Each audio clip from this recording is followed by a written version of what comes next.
Here's a model that scores a perfect 100% on its training data. Flawless? Then you show it just one new example, and it completely falls apart. It didn't learn anything, it simply memorized. And this one failure, the gap between memorizing and understanding, is the central tension running through all of machine learning. So let's master it.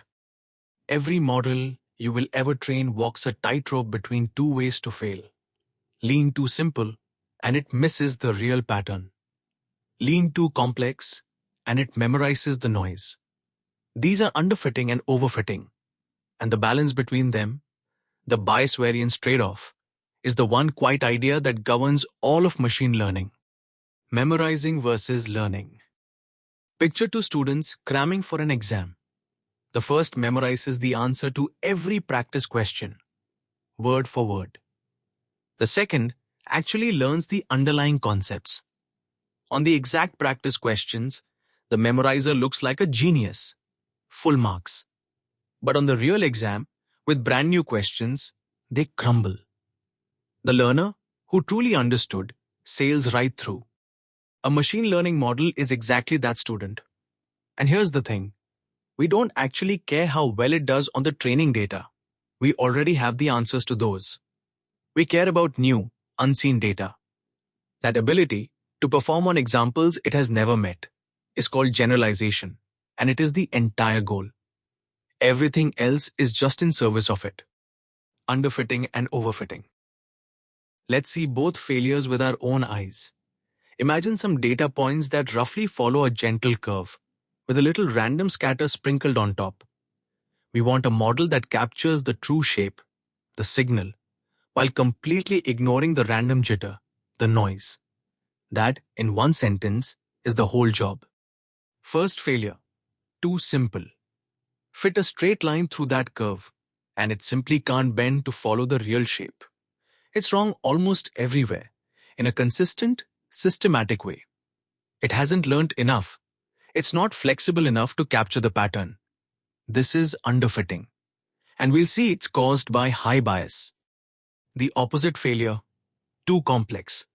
Give the model enormous freedom, and it will snake through every single point perfectly, including the random noise. On the training data, it looks utterly flawless. But it has memorized the jitter, so a genuinely new point lands way off its crazy, wiggling line. This is overfitting, and it's caused by high variance. And right in the middle sits the sweet spot.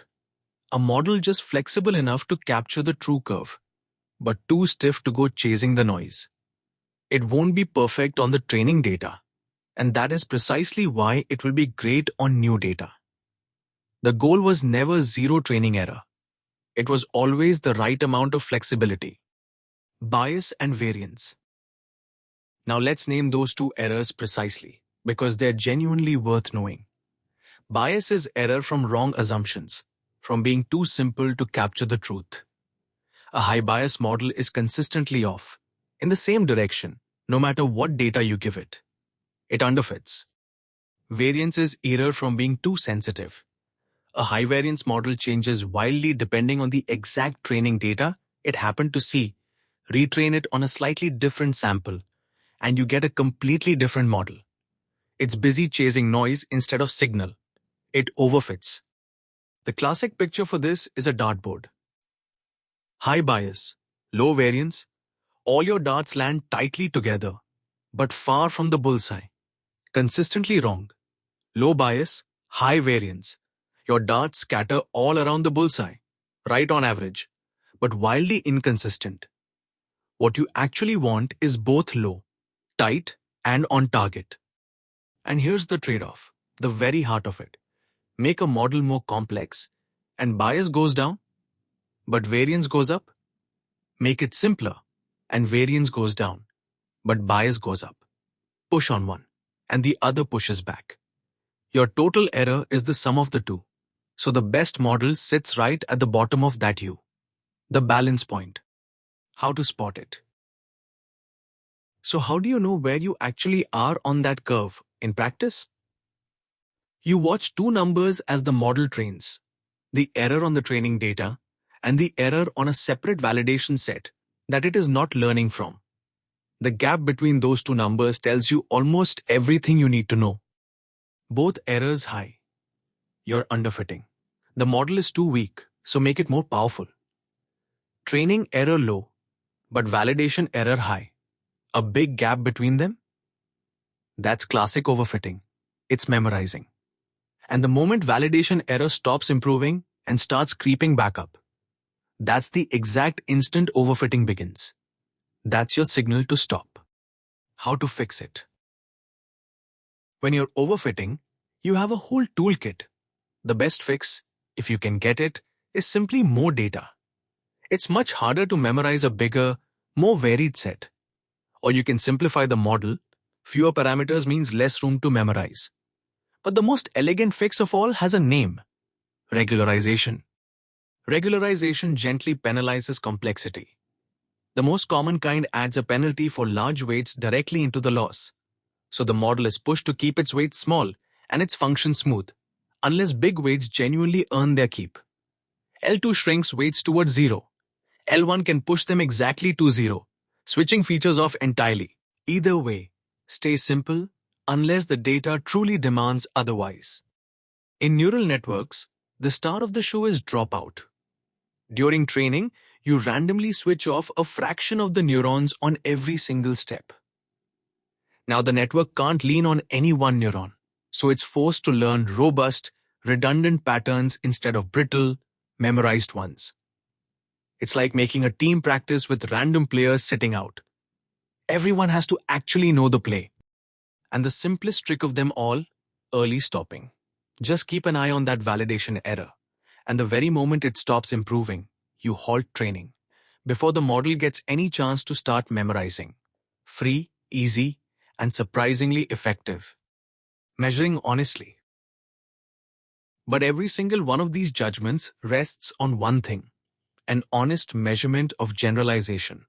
And that means testing on data the model has never ever seen during training. Hold out a test set, lock it away, and only touch it at the very end. Peek at it, or tune to it, and you've quietly fooled yourself. That's the data leakage we warned about before. And because a single split can just be lucky or unlucky, the gold standard is cross-validation. You split the data into several folds, train on most of them, and test on the one left out, then rotate which fold is held out, and average the results. It squeezes an honest, stable estimate of generalization out of limited data, your real read on bias and variance. The modern twist. Now a plot twist that genuinely broke the textbooks. The classic bias-variance story says, keep adding complexity past the sweet spot, and you overfit. Error climbs, and just keeps climbing forever. For decades, that was treated as law. And then deep learning showed up, with models so enormous, they have far more parameters than training examples, which should be catastrophic, total overfitting. But somehow it isn't. Researchers found something genuinely bizarre. As you grow these giant models, the error first rises, exactly like the old theory predicts. And then, past a certain size, it falls again, often all the way to a new best. They call it double descent. Massively over-parameterized models against all the old rules generalize beautifully. Exactly, why is still an open research question? Something about how these huge models, trained well, seem to prefer simple, smooth solutions even when they have more than enough room to memorize. The deep lesson isn't that the old trade-off was wrong. It's that sheer scale changes the rules. But for anything short of a frontier model, bias versus variance is still precisely the tightrope you're walking. So here's the one idea sitting under all of it. A model that's too simple is biased. It underfits and misses the pattern. Too complex, and it has high variance. It overfits and memorizes the noise. The entire art of machine learning is finding the balance between them. Flexible enough to learn the truth, stiff enough to ignore the jitter. Master that one tightrope, and you've mastered the thing that runs through everything else. So the next time a model scores a perfect 100% on its training data, you won't be impressed. You'll be suspicious. Because the real test was never the questions it studied. It's the ones it has never seen. Subscribe for more such intuitive videos.